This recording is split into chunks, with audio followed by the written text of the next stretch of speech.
No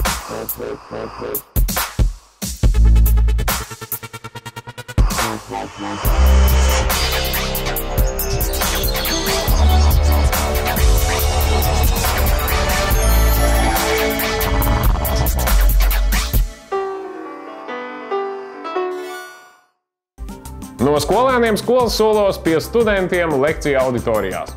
Mūsu nākamais sižets būs par modernu lekciju auditoriju, par to, ka skolotāja vecie labie instrumenti, krīts un tāfele, pieder pagājušajam gadsimtam.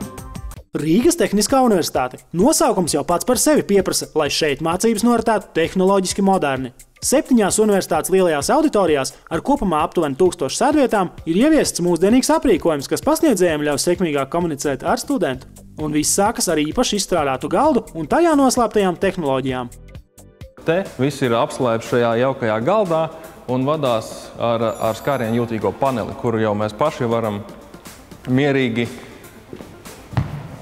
dizainēt, krāsot pogus, visu kaut ko tam līdzīgu. Un šis ir tas kontrolas panelis, no kurienes tad arī mēs to visu jauko tehniku arī kontrolējam, sākot ar apgaismojumu un beidzot ar kaut kādām skaņām, mikrofoniem. Virs studentu sēdvietām ir izvietots papildus monitors, lai pasniedzējs skaidrojot ekrānā redzamā mācību materiālu nezaudētu acu kontaktu ar savu auditoriju. Uz šī galda tātad ir mikrofons, viņam ir interesants nosaukums, viņu sauc par Revoluto, bet tas, ko viņš dara, viņš būtībā uztaisa tuneli, kurā viņš uztver skaņu. Attiecīgi es arī varu šeit runāt bez šādiem te piespraužamiem pasākumiem. Skārienjūtīgs monitors, Full HD, augsta izšķirtspēja.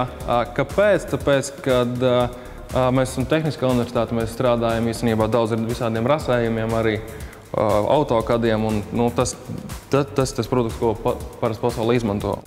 Šādā ekrānā pasniedzējs var gluži kā uz tāfeles veikt dažādas zīmējumus un, protams, dinamiski rādīt dažādus mācību materiālus, kas glabājas ērti pieejamā tiešsaistes e-studiju vidē. Dokumentu kamera.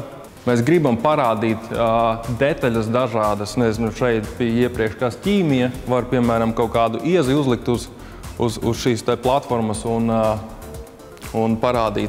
Attiecīgi var dažādā rakursā to visu pagriezt un rādīt jau uz lielā ekrāna šiem 200 sēdošajiem cilvēkiem. Pieslēguma kārba. Esmu atnācis ar savu datoru.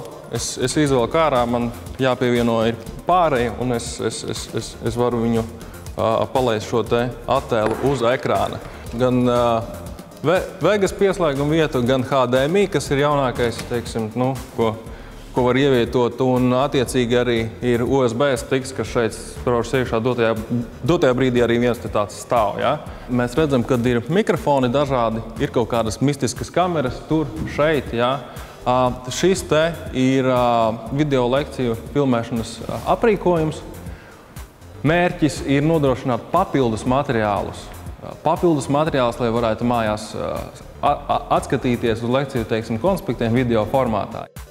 Kameras prot sekot līdzi pasniedzējiem, kā arī uz grīdas ir speciāli paklājiņi, uz kuriem uzkāpjot kamera zina, tagad jāfilmē šeit. Vēl auditorijās ir izvietoti gaisa mitruma un temperatūras sensori, kas palīdz nodrošināt komfortablus vides apstākļus studiju procesam. Un uz galda ir arī tālrunis, ar kuru var operatīvi izsaukt tehnisko palīdzību. Taču, tā kā šo auditoriju aprīkojums ir standartizēts un viss atrodas paslēpts galdā, tad problēma zoni ir visai reti. Ja tomēr palīdzība nepieciešama, tehniku ir iespējams pārvaldīt arī attālināti. Es domāju, ka tas palielina mācību intensitāti.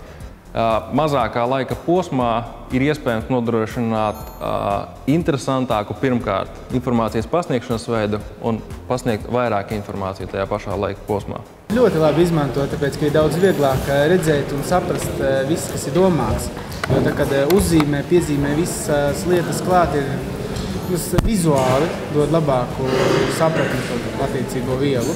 Papildus aprīkojums vienmēr dod papildus iespējas parādīt to, ko nav iespējams uzzīmēt ar krītu, vai to, ko nav iespējams izstāstīt. Tāpēc ir, ja ir iespējas sagatavot, kaut kādu mācību filmu, kaut kādu mācību video eksperimentu aprīkojumu un tā tālāk, tad to visu ir iespējams izmantot. Tomēr, lai arī cik moderns aprīkojums, centrālais izglītības elements joprojām ir un paliek pasniedzējs, kam krīts vai flomasters un tāfele joprojām ir ļoti nepieciešami instrumenti.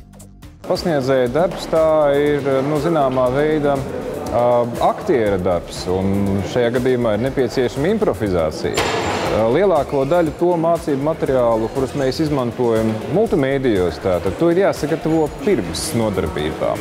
Bet, lai parādītu, teiksim, uzdevumu risināšanas gaitu vai kaut kādas papildus jautājumus, tātad ir vieta improvizācija, un lai šo improvizāciju varētu realizēt, ir nepieciešami arī visi klasiskie paņēmieni. Jā? Tad ir nepieciešams demonstrācija aprīkojums, ir nepieciešams visas tāfeles, viss tas ir nepieciešams.